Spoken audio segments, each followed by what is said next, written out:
हम the Indian express हैं। हमने 23 जून को मध्य प्रदेश के मुख्यमंत्री मोहन यादव, उनके परिवार और कंपनियों की खरीदी हुई जमीन को लेकर एक पड़ताल छापी थी। ये पड़ताल हमारे रिपोर्टर जय मजूमदार ने की थी। हम वीडियो के रूप में उसे आप तक लेकर आए। रिपोर्ट के आते ही मध्य प्रदेश कांग्रेस ने मुख्यमंत्री पर हमला शुरू कर दिया और इसके पलटवार में बीजेपी की आईटी सेल के राष्ट्रीय संयोजक अमित मालवीय, बीजेपी के प्रदेश अध्यक्ष हेमंत खंडेलवाल और मध्य प्रदेश सरकार के मंत्रियों ने इन आरोपों को निराधार, तथ्यहीन और राजनीतिक रूप से प्रेरित करार दिया। लेकिन बीजेपी जांच के उन अहम निष्कर्षों पर चुप है जिनके मुताबिक 2021 से 2023 के बीच जब मोहन यादव मंत्री थे, यादव परिवार की लैंड होल्डिंग दोगुनी हुई और मुख्यमंत्री बनने के बाद 2024 से 2025 के बीच ये होल्डिंग फिर दोगुनी हुई। आइए समझते हैं कि अमित मालवीय और हेमंत खंडेलवाल के सवालों के जवाब किस तरह पहले से ही इंडियन एक्सप्रेस की रिपोर्ट में मौजूद हैं। 25 जून को एक्स पर एक पोस्ट में अमित मालवीय ने लिखा, इंडियन एक्सप्रेस की रिपोर्ट के आधार पर लगाए गए आरोपों की पूरी इमारत इस संकेत पर टिकी है कि मुख्यमंत्री बनने के बाद मोहन यादव या उनके परिवार को अंदरूनी जानकारी तक विशेष पहुंच का लाभ मिला।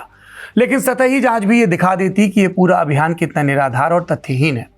मालवीय ने सबसे महत्वपूर्ण तथ्य बताते हुए दावा किया कि मुख्यमंत्री पद संभालने के बाद मुख्यमंत्री और उनके निकट परिवार की जमीन होल्डिंग में कोई वृद्धि नहीं हुई। आधिकारिक रिकॉर्ड इस दावे का खंडन करते हैं। द इंडियन एक्सप्रेस की रिपोर्ट के मुताबिक मोहन यादव की बहू शालिनी ने जून-जुलाई 2025 में उज्जैन के गंगेड़ी में 10.35 एकड़ में फैले 12 प्लॉट 1 करोड़ 3 लाख रुपए में खरीदे।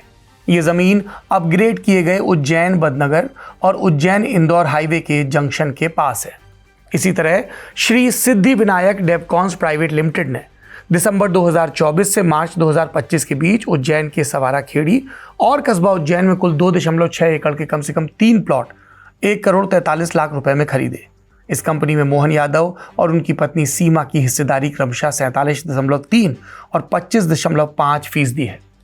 इसी कंपनी ने सितंबर 2024 में उज्जैन के डेढ़िया में कम से कम 12 एकड़ जमीन मोहन यादव के चचेरे भाई नीलेश को 6 करोड़ 1 लाख रुपए में बेची। नीलेश इसी जमीन पर सांवरिया ब्रांड के तहत एक हाउसिंग प्रोजेक्ट विकसित कर रहे हैं। मालवीय ने आगे लिखा कि उज्जैन मास्टर प्लान और शहर के भविष्य के इंफ्रास्ट्रक्चर विकास का ब्यौरा मई 2023 से ही था सार्वजनिक डोमेन में।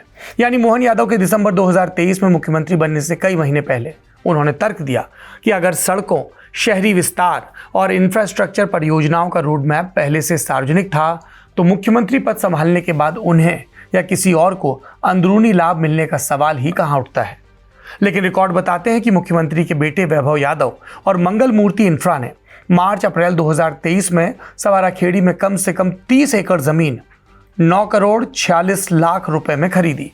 ये वही इलाका है जिसे उज्जैन मास्टर प्लान 2035 में विकास के लिए खोला गया। ये खरीद मास्टर प्लान के मई 2023 में सार्वजनिक होने से कुछ हफ्ते पहले हुई थी।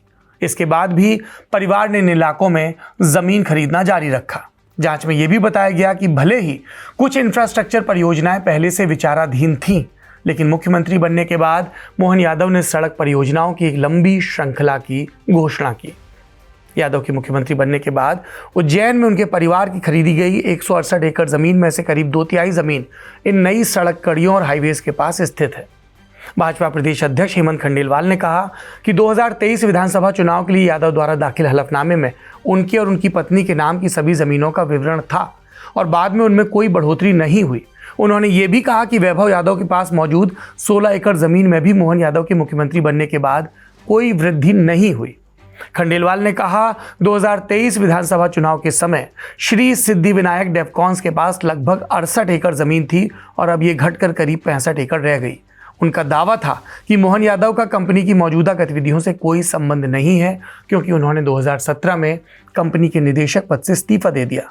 खंडेलवाल ने यह भी कहा कि मुख्यमंत्री के रिश्तेदार अपने कारोबार और वित्तीय गतिविधियां स्वतंत्र रूप से चलाते हैं। उनके निजी लेन देन को मोहन यादव से जोड़ना तथ्यात्मक रूप से गलत है। हालांकि मध्य प्रदेश के पीडब्ल्यूडी मंत्री राकेश सिंह ने कहा कि उन्हें कांग्रेस की जांच की मांग पर कोई आपत्ति नहीं है। उन्होंने कहा, अगर कोई जांच की मांग उठाता है तो जांच होनी चाहिए। मेरा मानना है कि अगर कोई संपत्तियां अवैध रूप से अर्जित की गई हैं तो वो भी सामने आना चाहिए। 23 जून को हमने आपको बताया था कि मुख्यमंत्री मोहन यादव और उनके परिवार ने सीधे या अपनी किसी रियल एस्टेट कंपनी के जरिए जमीनें खरीदी थी। 2021 से 2023 के बीच उज्जैन में कम से कम 85 एकड़ जमीन खरीदी गई। तब मोहन यादव शिक्षा मंत्री थे। मुख्यमंत्री बनने के बाद 2024 से 2025 के बीच उन्होंने और उनके परिवार ने 168 एकड़ अतिरिक्त जमीन खरीदी। द इंडियन एक्सप्रेस ने यह भी पाया कि यादव परिवार के पास उज्जैन में कम से कम 82 एकड़ और ज़मीन है।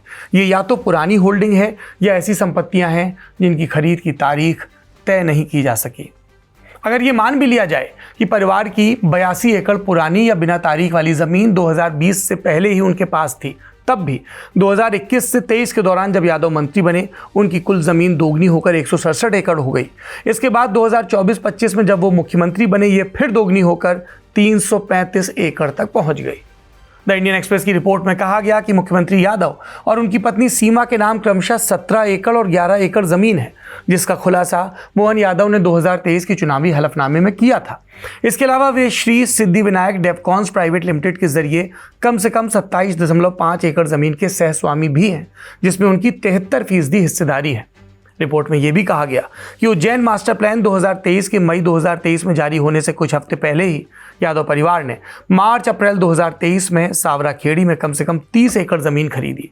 इसके अलावा 2024-25 में खरीदी गई 168 एकड़ ज़मीन में से 111 एकड़ ज़मीन नई सड़क परियोजना और हाईवे के पास है, जबकि 33 एकड़ ऐसे इलाकों में है जिन्हें नए मास्टर प्लान में आवासीय या कमर्शियल उपयोग के लिए खोला गया। इस जांच के सिलसिले में 13 अप्रैल को द इंडियन एक्सप्रेस ने मुख्यमंत्री मोहन यादव और उनके कार्यालय को विस्तृत सवाल भेजे थे। सवालों का अब तक कोई जवाब नहीं मिला है। अगर आप इंडियन एक्सप्रेस की पड़ताल को विस्तार से पढ़ना या देखना चाहते हैं तो डिस्क्रिप्शन में दिए लिंक पर क्लिक कर सकते हैं। मेरा नाम है सौरभ द्विवेदी, ये है इंडियन एक्सप्रेस हिंदी।